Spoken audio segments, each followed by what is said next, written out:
December 15th, 1675. The man walking through the dark, narrow streets of Delft is Johannes Vermeer, age 43, a well-known artist.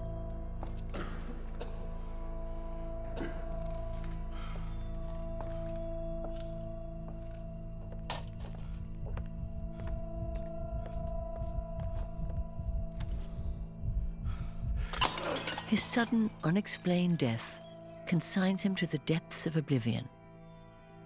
Over the course of time, he will be dispossessed of his works, and his name will progressively fade from memory.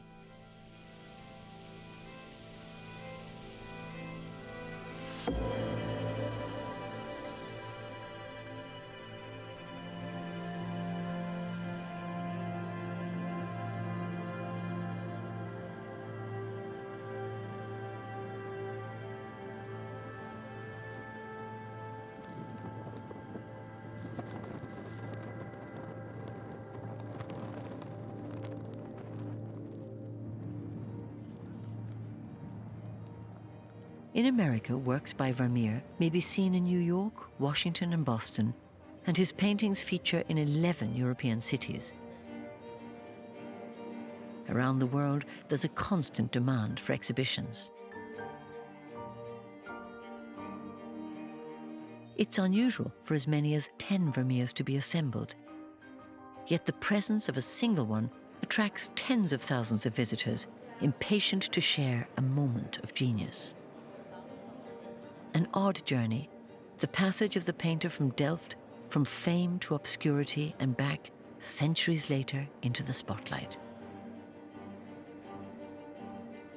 Over recent decades, Vermeer's faces have become part of our collective imagination.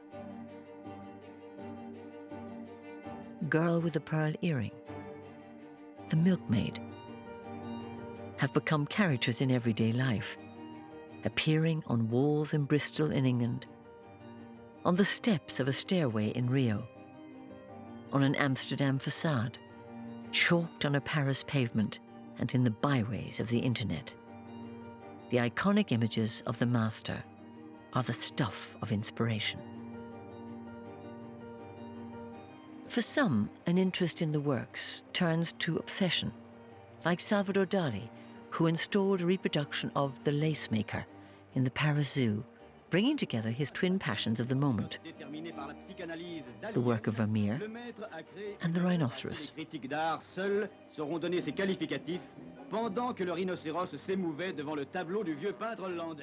While Dali painted, creating a particularly personal version of Vermeer's painting, the rhinoceros declined to attack the canvas with its horn, leaving Dali to spear it himself. The works of the painter from Delft have become a cult, which the press calls Vermeer mania. Researchers, writers, and filmmakers have seized upon the man and his paintings to fashion a global legend. Advertising a brand, pirating the milkmaid. But how and why could this artist, admired in his own lifetime, vanish into the mists of time? A series of circumstances. His name disappeared because he painted few canvases, and so had few clients.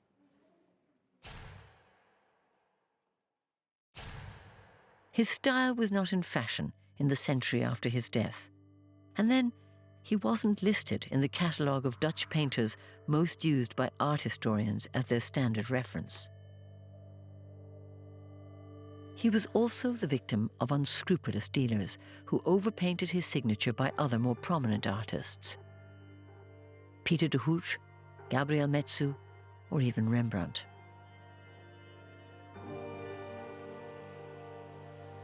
It's unlikely that any Vermeer canvases remain undiscovered other than The Concert, stolen from the Gardner Museum in Boston in 1992 and still missing.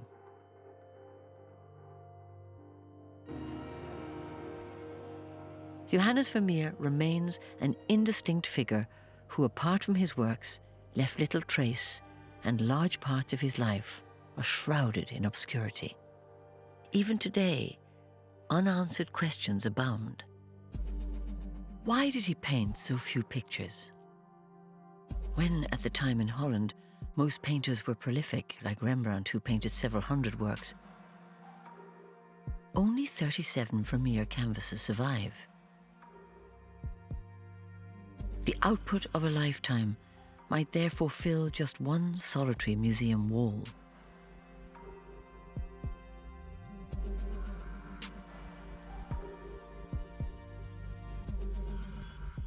We would probably never even know what the painter looked like. Some experts have suggested that in the Procuress, the young man smiling at the viewer is a self-portrait of the artist. In The Art of Painting, he may be the man with his back turned to us, and some writers have suggested that his features may be seen in the faces of the astronomer and the geographer. The houses where he lived in Delft have gone. We know nothing about any master, nor any pupil. He left no writings. Did he marry for love, or for the sake of advancement? And was his conversion to the Catholic faith truly sincere? We know more about his forebears than about the man himself. Research reveals his family tree features some colourful characters. His mother's father was a watchmaker, but also a counterfeiter. His father's mother dealt in second-hand goods and set up fraudulent lotteries. Reinier Janssen, Vermeer's father, was an ambitious man and a man of violence, quick to resort to the knife. In 1615, the Register of Marriages in Delft shows that he married Digne Baltens, Vermeer's mother-to-be. She is illiterate and signs her name with a cross. Johannes Vermeer was born on the 31st of October 1632 in Delft. Like all his family, he was baptized a Protestant in the new church. This checkered background hardly seems to foreshadow the young artist destined to become a global superstar in our time.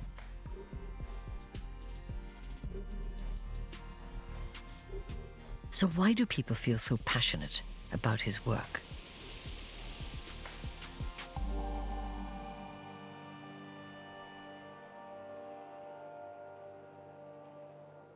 Vermeer's paintings, like all major works of art, are not simply pictorial images capably expressed on canvas.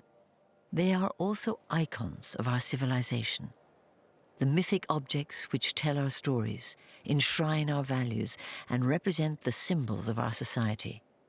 And in Vermeer's case, the mysteries of his life, the scarcity of his canvases, and the stormy history of his nation all go to reinforce the legend that is Vermeer, and to further our fascination with his works.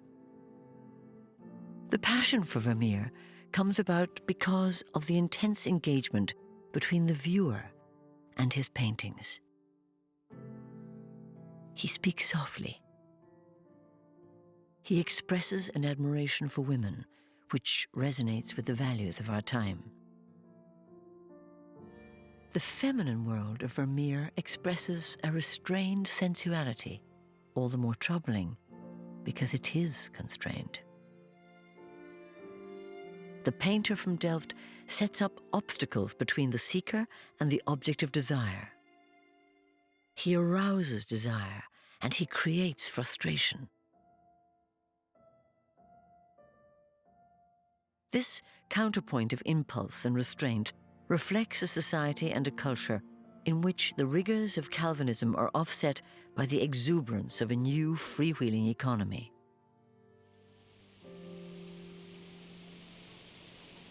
Because Vermeer's country was truly at an extraordinary moment in its history, Holland was in its golden age, her people created their own culture.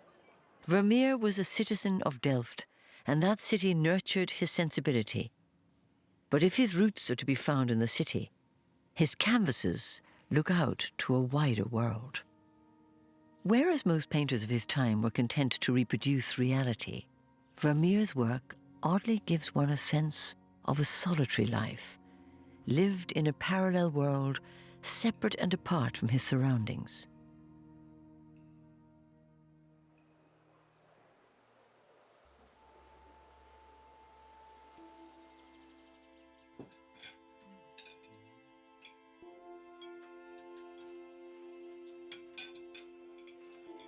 Painting flourishes because the bourgeois class is rich and they appreciate paintings, which basically show themselves, their families, their fellow citizens, and their country. The walls of their homes are covered in these depictions. The explosion in demand spawns thousands of painters. Their output is staggering. It is said that 1 million pictures were painted in just a few decades.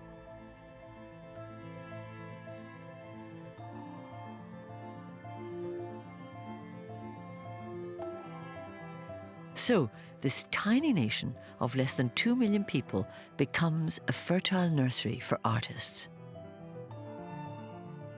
But the calling is a hard one, as many are called and competition is fierce. Painters influence each other, even copy each other, often painting the same scenes, the same subjects. The abundant supply on offer tends to depress prices. Whilst there are many painters, few make a good living. Besides, you can't just set yourself up as a painter. Artists must belong to guilds, like a trade union, which underwrite the quality of training. 6-year study with a master are required before being allowed to practice independently. The young Johannes is put through the rigors of this regime, and then the painter is up against a host of able rivals, some talented, some geniuses. There's the power of Rembrandt's works, the expressiveness of Frans Hal's portraits, Jan Steen's humor, Gabriel Metsu's refinement, the elegance of Pieter de Gooch, genre paintings by Frans de Mieris, the intimacy of Herod de Bosch, pastoral scenes by Adriaan van Ostade, the finesse of Herod Dou. Among the names and works of so many others, Vermeer will have to chart his own course.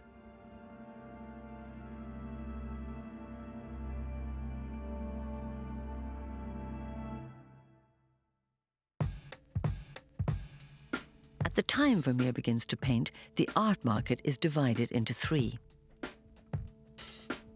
First and foremost are the historical paintings and depictions of mythology, whose creators enjoy the greatest prestige because their works describe a great civilization.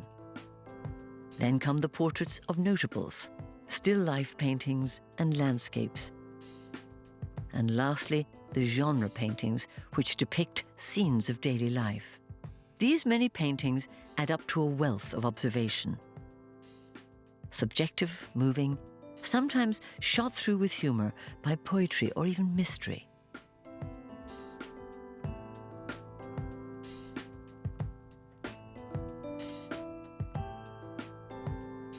The artists show us the detail of daily life, even in its most commonplace and most intimate moments.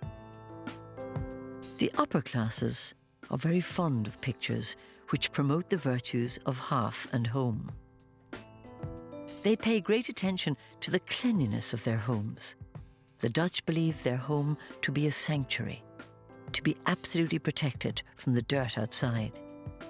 To indulge their clients' fixations, the painters depict a host of women doing the housework.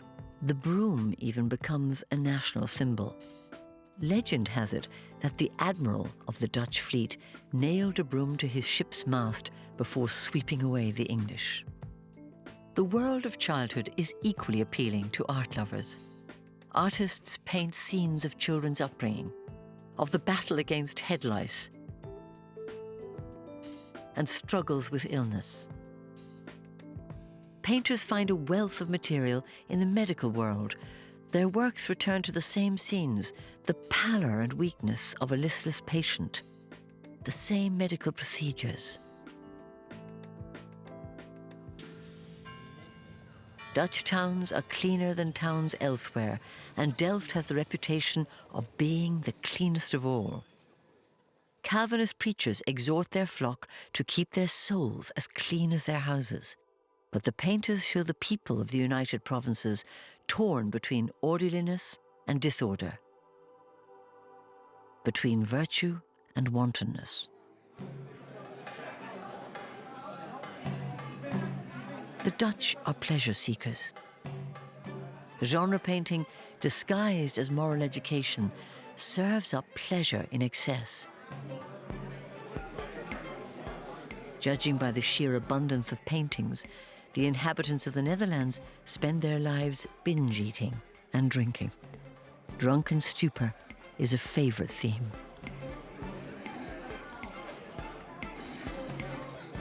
Sex is everywhere, often symbolically, like the suggestive innuendo of the pipe and the oysters, featuring in scenes of seduction. Animals are reminders of pleasures of the flesh, sometimes in crude display. Painters' intentions are often clearly expressed. Brothel scenes abound, and physical acts of love are sometimes explicit. These crude scenes of genre painting, which flood the market, are the antithesis of Vermeer's gracious world. These canvases portraying men and women solely engaged in the pursuit of profit, fornicating, brawling, or stuffing themselves, are viewed elsewhere in Europe as the portrayal of a loutish peasant people. Aristocrats in other countries turn up their noses and think ill of the Dutch for preferring quantity to quality.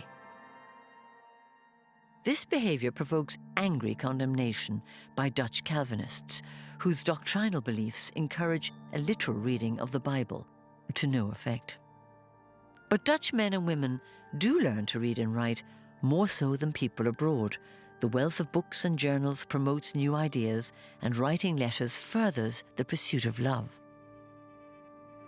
Foreign writers come here to get their works printed, and published writings travel far beyond the borders of the United Provinces.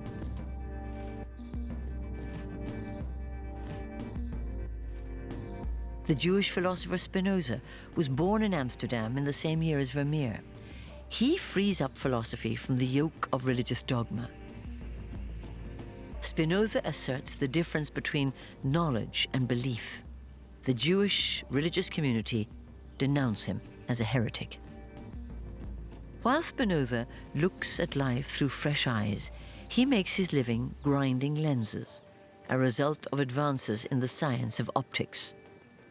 A Delft man, Anton van Leeuwenhoek, invents the simple microscope, thus enabling the start of cellular biology. He and Vermeer, both well known living in Delft, share parallel lives.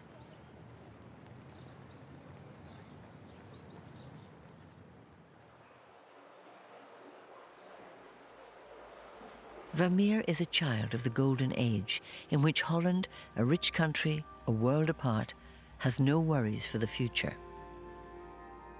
Delft is a day's journey from Amsterdam, which at this time is the richest city in Europe with a population of 200,000.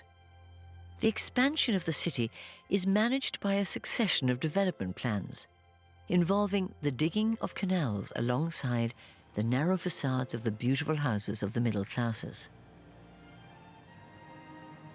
Royalty and aristocracy in other European nations, especially France and England, cannot understand how this tiny population, without a king, without landish customs and its vulgar taste in dress, has managed to raise itself to rank among the leading economies. Their freedom is an irritant. Their wealth arouses jealousy, and above all, the insolence of the Dutch provokes the anger of their powerful neighbours. In this vein, the French king, Louis XIV, feels humiliated by engravings satirizing his greatest pride, his military glory, and mocking his image as the Sun King. French aggression takes the form of a campaign of propaganda and insults. In 1666, a certain Pierre Le Jol, in the pay of the minister of the French king, publishes a description of the city of Amsterdam, which he dedicates to the very ugly, very dirty, very overweight, very unsanitary, and very ignorant Messrs. Muckrakers and canal dredgers of Amsterdam. This outpouring of scorn, accompanied by threats, doesn't worry the Dutch, who believe themselves impregnable. Their defence comprises a less than serious army, reinforced by a dandified militia, in whose lives banqueting is a major feature.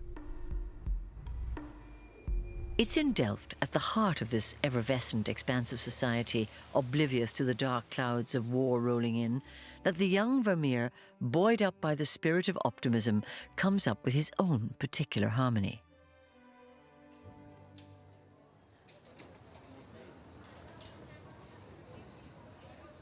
Vermeer and Delft, inseparable. The Dutch city is one of the major influences in the painter's background. There's a sense of royalist nostalgia in Delft because during the Spanish War, William the Silent, Prince of Orange, who led the revolt, established his headquarters there, the Prinsenhof, in a former convent.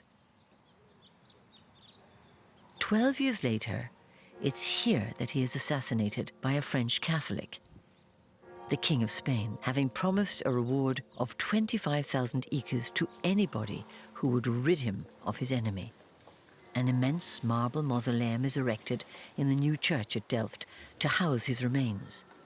It becomes a place of pilgrimage for the Dutch. This presence of the Princes of Orange may well have imbued Vermeer with an aristocratic sensibility which suffuses his work.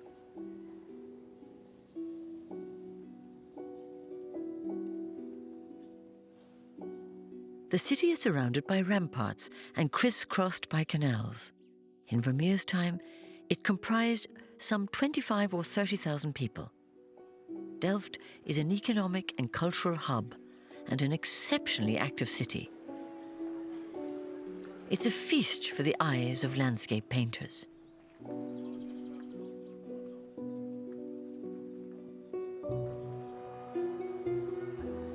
The city's monuments stand out, imposing themselves in works by the painters living there and celebrating its glory.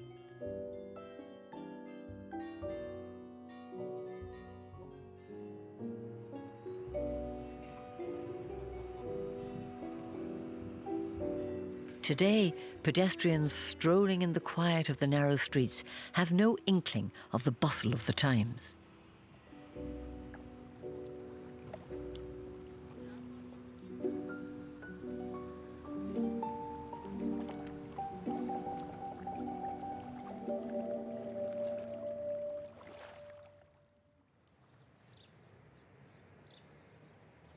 We know very little about Vermeer's childhood, except for the fact that he grew up in the hustle and din of his father's taverns. Before taking up innkeeping, Reinier Jansen was a weaver, and it's perhaps this former craft that gave Vermeer his taste for the superb fabrics and carpets which feature in his paintings. His weaver's income, however, is meagre, and Reinier Jansen quickly becomes an innkeeper and a dealer in paintings. He's an ambitious man and takes on substantial debt to acquire the Mechelen Tavern, an imposing property situated in the large market square. The place is elegant. The tavern does a lively trade. Artists and art lovers rub shoulders there. On the walls, the innkeeper hangs paintings he's trying to sell, introducing his son to the world of art and of painting in particular. As frequently happened, Reinier Jansen changes his name several times, going from Jansson to Vos and then to Vermeer. This was the surname he favors when Johannes is born. Vermeer is 20 years old when his father dies in October 1652 at the age of 61. Reinier Vermeer is interred as a notable in the new church, a stone's throw from his tavern. He has given his son an education in art and left him both ambition and sizable debts.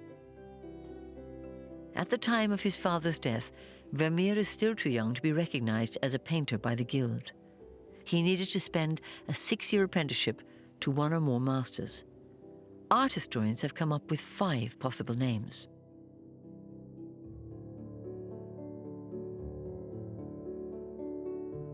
First, there's Leonard Brammer, a master born in Delft and a family friend. Brammer travelled mainly in Italy. He paints dark scenes of heightened contrast. He has a hand in arranging the marriage of the young painter, But there's little in common between the two artists' works, and their canvases show no sign of a shared artistic heritage.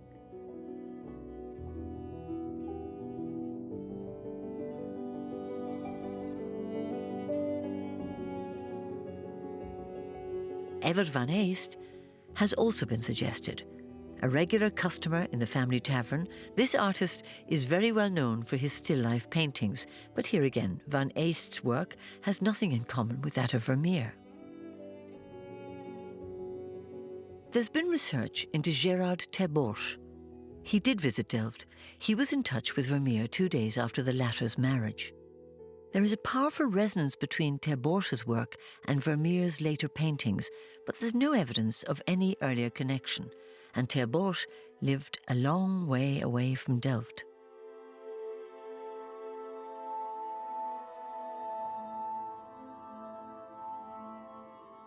The name of Karel Fabritius, who painted the famous Goldfinch and the Sleeping Sentinel, has also been suggested. Vermeer admires Fabritius and is influenced by him, indeed owning 3 of his canvases. However, Fabritius arrives in Delft later when Vermeer is already 18 years of age. The register of the Guild of St. Luke bears this out. The relationship between the 2 men is brief, because on the 12th of October 1654, an explosion at a gunpowder depot devastates the northeast of the city, causing many casualties, among them Karel Fabritius. His studio is also destroyed in the fire. Other inquiries lead to Utrecht. It's possible that Vermeer may have completed his apprenticeship there in the studio of the Catholic painter Abraham Bloemert, a friend of his in-laws. Perhaps he was the man who convinced Maria Thins to give her daughter's hand in marriage to Johannes Vermeer. However, Bloemert is 82 years of age when Vermeer would have begun studying with him, and he dies a year before his pupil graduates. Not a convincing theory. So, Bramer, Van Heest, ter Borch, Fabritius, Bloemert, or someone else? Might he have had several masters? The questions remain unanswered. In April 1653, 6 months after his father's death, Vermeer's life goes into a spin. He is not yet 21. In the space of 4 days, having become engaged to Catharina Bolnes at the town hall in Delft, he quickly converts to Catholicism, then gets married a few kilometers away in a church tucked away in Schipluid, a village with a sizable Catholic population. There the Protestants allow them to practice their religion, provided that they do so discreetly. This marriage radically changes the course of Vermeer's life. It's an unexpected turn of events, as on the face of it, the young couple seem ill-matched. Catharina's forebears are upper class. She's from Gouda, older than the groom, Catholic and wealthy, whilst Johannes, a native of Delft, is of humble birth, just starting out in his career, penniless and Calvinist. This marriage is a great step up for the young painter, however surprising his hasty conversion. Besides which, the marriage allows Vermeer to benefit by a guild rule affording him the rank of painter, despite his youth. As for Maria Thins, the mother-in-law, she will play a major role in the life and career of her son-in-law. She is a woman to be reckoned with. In the course of her marriage, she suffered abuse at the hands of her husband. The town magistrates granted her a divorce and half of her husband's estate. She's in possession of a small fortune, which she manages astutely. She also owns some arable land, which brings in a regular farm income and affords the family financial security. She has some paintings on the walls of her house in Delft, from which the painter will draw inspiration and sometimes introduce into his own works. The first paintings by the very young artist are mythological or religious. for these are considered the most worthy of subjects. Only 3 of these early canvases survive and are often overlooked, an unfortunate oversight because they reveal the true Vermeer, that sensibility which he will bring to his genre paintings, raising the profane to an act of devotion. These early works date from between 1653 and 1655, and we don't know where they were painted, because Johannes and Katharina first went to live in the Mechelen tavern. By 1659, they are living with Maria Thins in an area known as the Papists' Quarter. A death certificate establishes that their baby died there in 1659. Vermeer's first painting, Saint Praxides, is signed and dated 1655. It's a faithful copy of a painting by a Tuscan artist, Felice Ficcarelli. As if to affirm his new religious beliefs, Vermeer has added a crucifix in the hand of the saint, wiping away the blood of martyred Christians. Its attribution to Vermeer was long contested. An analysis of the pigments, however, establishes beyond doubt that this picture was produced in the Netherlands during Vermeer's lifetime.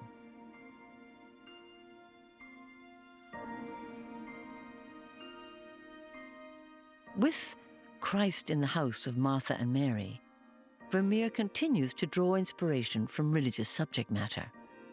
This story is from the New Testament. While Martha fusses over household chores, Mary is seated at the feet of Christ, listening to his word. Martha and Mary illustrates the fundamental difference between Catholic and Protestant doctrine, between God's saving grace as opposed to predestination, between those who seek salvation through good works and those who believe that faith alone delivers salvation.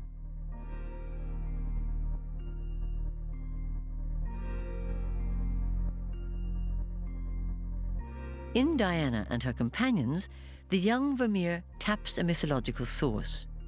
He paints the Roman goddess of the hunt having her feet washed by a nymph.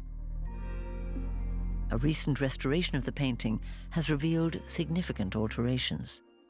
The canvas has been cut along the left edge. The discoloration of the pigments over the course of centuries has toned down the greens. And then a 19th century repainting has changed what was a nocturnal scene to day. One of Diana's companions turns his semi-clothed back to us, the only nudity in any of Vermeer's work. Although signed, the picture was long attributed to a little-known artist from Utrecht called Jan Vermeer.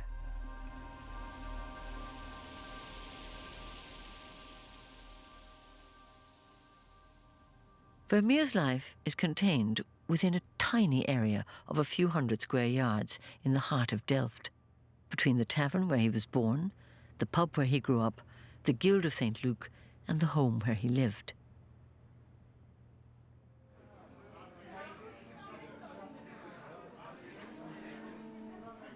After spending 20 years with his father receiving a Protestant upbringing, Vermeer changes worlds.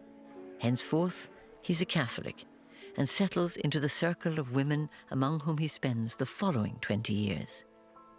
He lives in the bosom of Maria Thins' family, which embraces his mother Digna, his elder sister Gertrude, his wife Katharina, the servant Tanneke, and the 7 daughters among his 11 surviving children.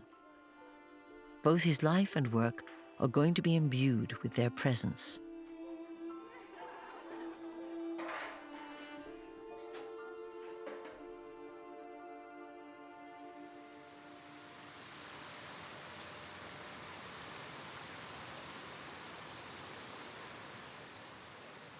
The painter, Pierre-Auguste Renoir, is reported to have said, "One fine morning I took a train to Dresden, where I had long wanted to see The Courtesan, that great picture by Vermeer of Delft. The painting, despite its title, features a woman who appears to be the most wholesome of creatures."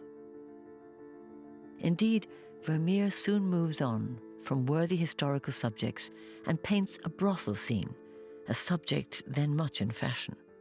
The courtesan, referred to by Renoir, is now known as the procuress. Vermeer was probably inspired by a painting by Dirk van Baburen, owned by his mother-in-law, but, as Renoir observes, the young girl lowering her gaze is passive and has refined, graceful features. She bears little resemblance to the coarse, grimacing, vulgar face of the prostitute painted by van Baburen. Whatever the setting, Vermeer makes women appear graceful. In The Procuress, Vermeer first develops his work on the effects of light, notably the glimmers of light on the water jug the girl is holding. In the painting's construction, he has yet to apply the rigor of his later works. This man with his knowing smile may be Vermeer himself, perhaps our only existing image of him. He wears a doublet with slashed sleeves, harking back to earlier times.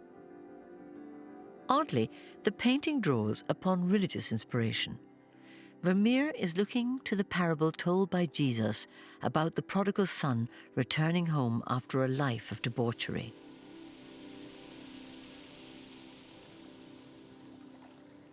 In Vermeer's 20s and early 30s, a creative surge turns Delft into one of the great centres of Dutch painting, enlivened by a movement of artists deeply interested in the treatment of architectural volumes and the interplay between light and perspective.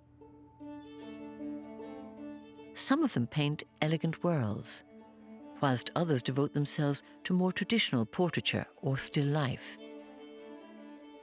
In this flourishing period, Vermeer quickly becomes an emblematic figure in the school of Delft. He is elected head of the Guild of St. Luke.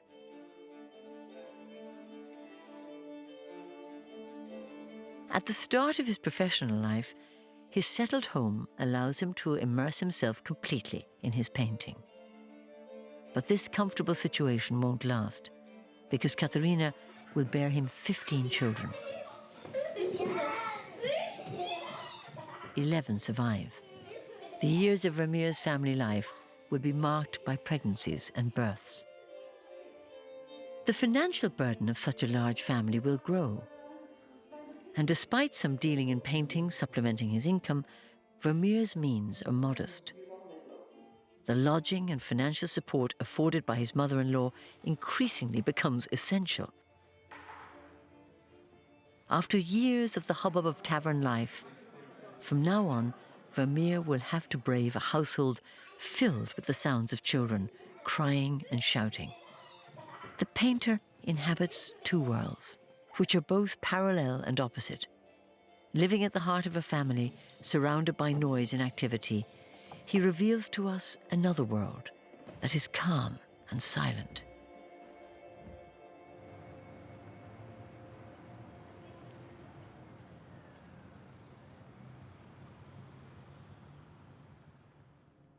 A Maid Asleep, which hangs in the Metropolitan Museum of Art in New York, was painted between 1656 and 1657. Vermeer is laying down the fundamentals of his style. Space is rigorously managed to create a barrier between picture and viewer. Time is suspended. The essential elements of his scenes are present: an oriental rug, a white ceramic water jug, a porcelain dish, the corner of a painting on the wall, a Spanish chair decorated with lions' heads, and hanging to the right, a map. It's the start of a ritual. The slight redness of the girl's cheek and the overturned glass suggests this may be a caution against the consequences of taking drink to excess. Could she be a servant? The young woman is richly dressed and is wearing pearl earrings. It's hard to imagine a servant sleeping so peacefully if she had just borrowed her mistress's things to try on. An X-ray of the canvas shows the painter made some corrections, revisions. There was previously a plate near the sleeping girl's fingers. The picture hanging above her head was smaller.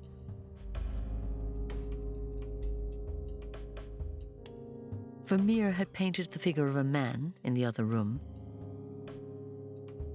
and a dog seated at the door opening, now hidden by the corner of the chair. These changes reflect the progression of the painter's thinking and his determination to say less. He favors subtle suggestion over rigid commentary.